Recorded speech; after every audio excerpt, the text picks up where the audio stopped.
Ustadz percaya khilafah? Saya meyakini bahwa khilafah adalah bagian daripada ajaran Islam. Oke, bisa dijelaskan? Ya, jadi kalau kita bicara tentang khilafah ini kan adalah sebuah konsep sebenarnya. Ya. Jadi kalau ada yang mengatakan bahwa tidak ada khilafah di dalam kata khilafah di dalam Al-Quran, jawabannya benar. Sebagaimana tidak semua ajaran Islam itu harus termaktub di dalam Al-Quran, tertulis di dalam Al-Quran. Tapi apakah kemudian ada asal kata yang sama? Ada. Ketika Allah berfirman di dalam Al-Quran, "Idz qala rabbuka lil malaikati inni ilung fil ardi khalifah." Ketika kami menjadikan manusia itu sebagai khalifah di atas muka bumi.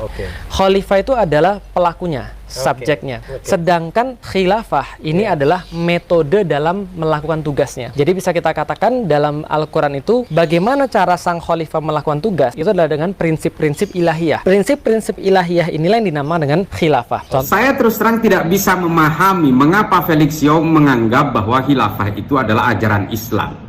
Saya kira Felix harus belajar sejarah soal ini. Coba bayangkan, setelah Nabi Muhammad wafat, bahkan jenazahnya belum dimakamkan, konflik antara kaum muhajirin dengan ansor sudah terjadi. Karena mereka berdebat siapa pengganti Nabi. Ini adalah bukti Nabi Muhammad tidak mewariskan sistem politik.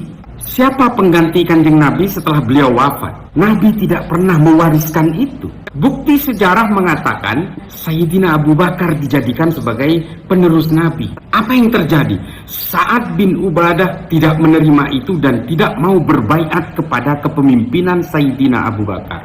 Di dalam kitab Al-Tabaqat Al-Qadir, Muhammad ibnu Sa'ad menuliskan bahwa pada akhirnya Sa'ad bin Ubadah pergi dari Madinah dan pindah ke Suriah. Penggantinya kemudian Sayyidina Umar dibunuh, katakanlah dibunuh oleh orang Majusi. Setelah itu penggantinya Sayyidina Utsman juga dibunuh. Oleh siapa? Setidaknya menurut kitab Tarikh At-Tabari, yang membunuh Sayyidina Utsman itu adalah juga orang-orang Islam, orang-orang yang juga hidup pada zaman Kanjeng Nabi masih hidup. Secara tega membunuh Sayyidina Utsman yang merupakan sahabat terdekat Nabi Muhammad. Setelah itu apa lagi? Pembunuhan terhadap Sayyidina Hasan, Sayyidina Husain, Sayyidina Ali. Lalu terjadi perang Jamal, perang Siffin. Sesama orang yang beriman kepada Nabi Muhammad dan beriman kepada Allah Ta'ala. Manusia dijadikan khalifah di muka bumi. Iya, jelas di dalam Al-Quran. Tapi jangan kemudian diolah seolah-olah ada sistem politik bernama khilafah. Belum kita berbicara tentang kekejaman-kekejaman di masa khilafah Bani Umayyah, Bani Abbasiyah, Utsmaniyah, Bani Umayyah di Eropa. Kakak membunuh adiknya, adiknya membunuh kakaknya. Belum kita berbicara tentang perang antara Bani Abbasiyah dan Bani Umayyah yang dinamakan dengan perang Zab yang terjadi di pinggiran sungai Zab di Irak. Itu perang sesama umat Islam, hanya memperebutkan dinasti. Tuduhan Abbasiyah waktu itu adalah dinasti Umayyah banyak melakukan korupsi.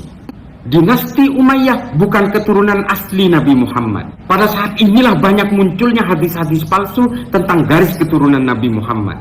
Lalu ada orang-orang modern yang kemudian kecewa oleh kekuatan-kekuatan politik di Arab yang mengatakan bahwa khilafah ini adalah ajaran Islam. Dari mana? Jangan kerdilkan Islam seolah-olah Islam itu mewariskan sistem politik yang penuh darah itu. Penuh dengan pembunuhan, penuh dengan penyelewengan, baik terhadap syariat maupun hakikat. Ini sistem politik biasa, ini bikinan manusia. Jangan kerdilkan Tuhan seolah-olah Tuhan itu menganjurkan suatu sistem politik yang pada akhirnya berlumur darah. Jangan kerdilkan semua anjuran-anjuran Kanjeng Nabi kepada umatnya seolah Kanjeng Nabi mewariskan sistem politik yang pada akhirnya justru membuat sahabat-sahabat terbaiknya itu terbunuh. Kalau memang khilafah ini anjuran Islam, semua negara Islam akan memakai sistem ini. Tidak ada satupun sampai sekarang negara dengan mayoritas populasi Muslim yang menggunakan sistem politik ini. Karena mereka tahu dan mereka sudah selesai dengan semua itu. Kita sekarang ini di Indonesia yang penuh dengan orang-orang yang baru melek agama, lalu kemudian mau dibodoh-bodohi oleh anjuran politik dari Arab yang sebenarnya sudah tergusur sejak lama. Kalau Anda mengatakan khilafah adalah ajaran Islam, mana aturan-aturannya? Sedang Nabi Muhammad saja tidak membuat aturan-aturan tentang kekuasaan politik.